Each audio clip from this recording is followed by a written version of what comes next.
What's up, y'all? Alvin here, and today I'm going to show you how to make a hand-tied leader.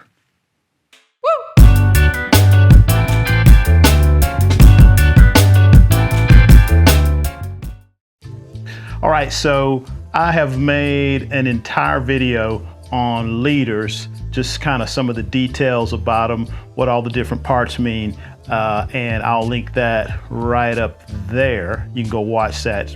Pretty detailed, pretty long video. Today is going to be short and easy. This is kind of part of my guide fly fishing series.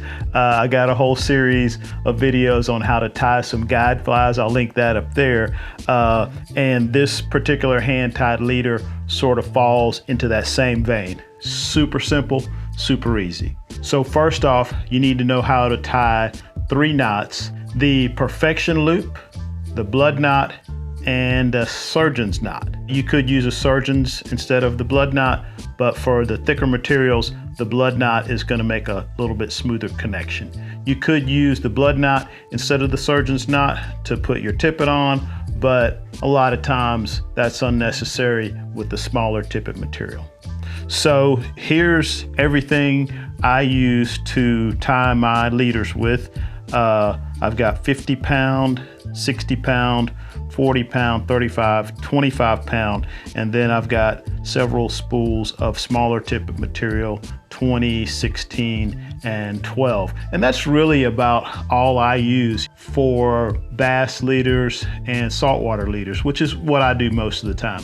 Now, if you were tying these leaders to trout fish, you would probably want to go with some lighter tippet material and maybe start off with a smaller diameter butt section.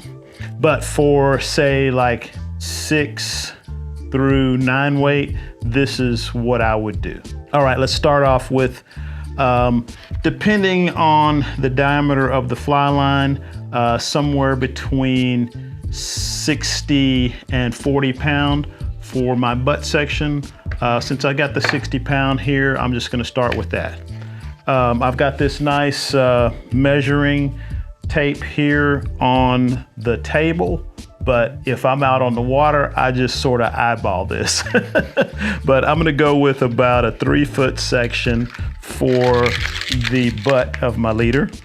I'm gonna get myself a little bit more than 3 feet to start with, and I'll show you why in a second here.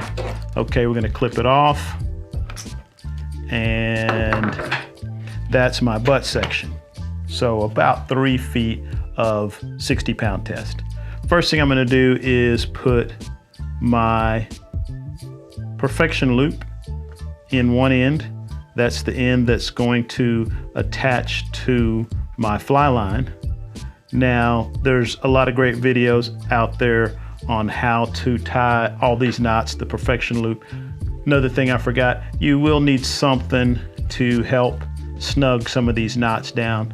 So this is a pretty cool little pin that Gerber makes, and it's got that little tip there. I just stick that in there and use that to tighten down my perfection knot. Perfection loop, excuse me.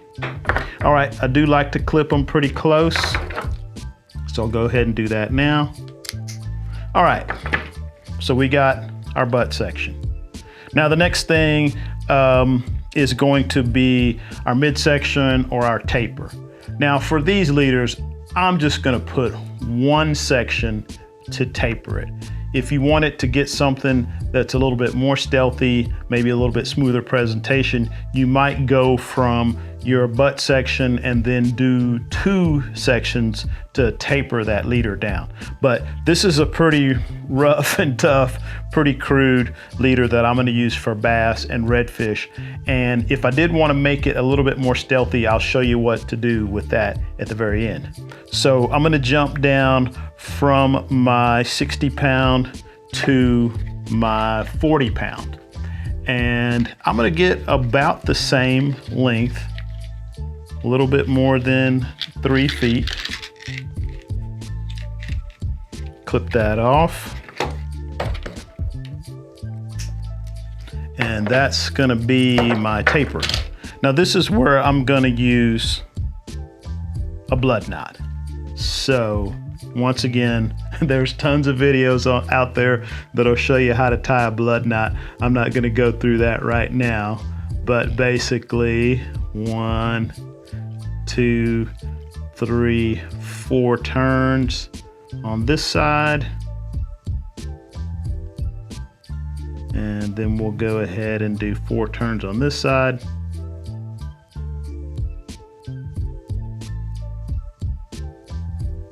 And come back through the middle. Good thing I got my glasses on right now. And that is our blood knot for the butt section to the midsection. Gonna get it wet. Don't ever want to tighten these up without wetting them first. Want to avoid that friction. And there we go. Always give it a nice tug to make sure you got that thing tied correctly. And we'll go ahead and clip it off nice and close.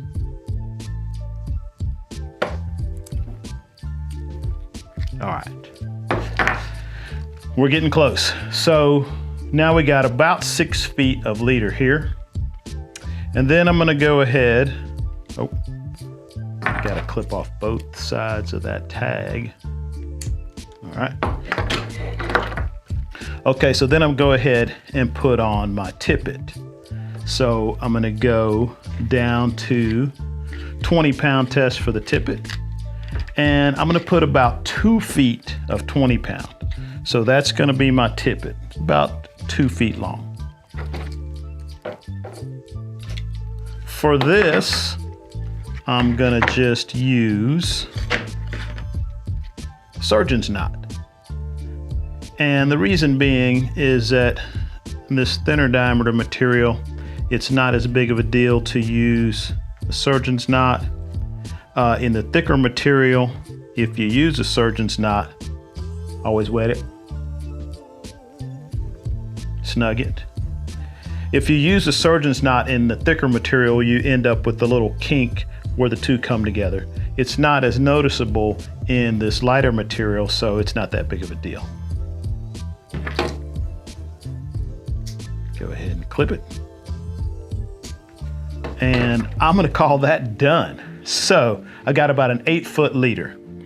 Like I said earlier, if you wanted to make this a little stealthier, there's a couple things you could do.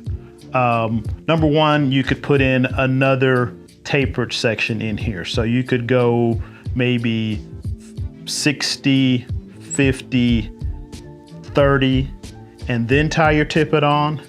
The other thing you can do is just make the tippet longer.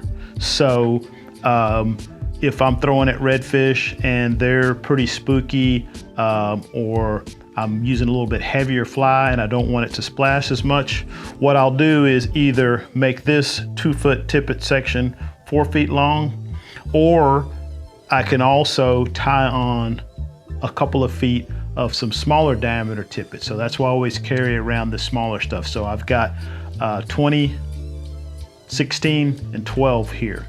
If I was freshwater fishing, I may even have, some 2X and 3X.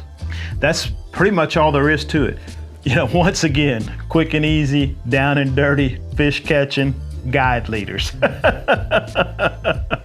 Like I said, if you need some more detailed information about leaders specifically, check out that video I did about leaders. Once again, I want to thank you guys for watching these videos. I really enjoy making them, but it's way more fun to know that somebody's out there watching them. So if you like the video, give it a thumbs up. If you haven't, subscribe to the channel. That really does help me out. Hopefully I'll see you in the next one. And in the meantime, good luck on the water.